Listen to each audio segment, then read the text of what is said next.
বেনজির সাহেবের বিরুদ্ধে ক্রোক পরোয়ানা জারি হলো। এখন দেখা যাচ্ছে ক্রোক পরোয়ানা জারির অনেক আগেই পরিবার সমেত দেশ ছেড়েও চলে গেছেন। ব্যাংক থেকে সমস্ত টাকা তিনি তুলে নিয়ে পাচার করে দিয়েছেন। ফলের বিড়াল বেরিয়ে গেছে, জেনারেল আজিজের ক্ষেত্রে বেরিয়ে গেছে, বেনজির সাহেবের ক্ষেত্রেও বেরিয়ে গেছে, কিংবা আনোয়ার সাহেবরা যারা এমপি হন, আওয়ামী লীগ যাদের এমপি বানায় বিনা ভোটে, তারা কিভাবে 21টি মামলা ওই 9 সাল থেকে 14 সালে তারা সবগুলো মামলা খারিজ করিয়ে নিতে পারেন, যখন একই সময়ে দেশের অন্যতম বৃহৎ রাজনৈতিক দল বিএনপি চেয়ারপারসন বেগম খালেদা জিয়াকে জেল দেওয়া হয়, 5 বছরের সাজা 10 বছর করা হয়। এই বৈপরীত্যটাও আজকে খুব পরিষ্কার জায়গায়। এই যে একটা বন্দোবস্ত, এই বন্দোবস্ত হচ্ছে ফ্যাসিস্ট বন্দোবস্ত।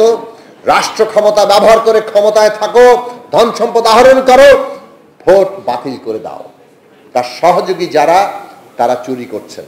অনেকেই হয়তো ভাবছেন যে আচ্ছা তাহলে বেনজিরের বিরুদ্ধে এখন এই ক্রোক পরোয়ানা, বেনজিরের বিরুদ্ধে এখন আইনি ব্যবস্থা, কিংবা জেনারেল আজিজের বিরুদ্ধেও আইনি ব্যবস্থায় সরকার সম্মতি দিচ্ছে কেন?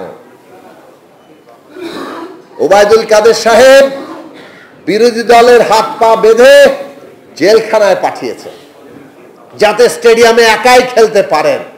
তো এখন ওনারা খেলা দেখানোর জন্য সংসদেছেন, দুই দিকেই খেলেন, একবার এইদিকে খেলেন, আবার নিজেরাই ওইদিকে খেলেন।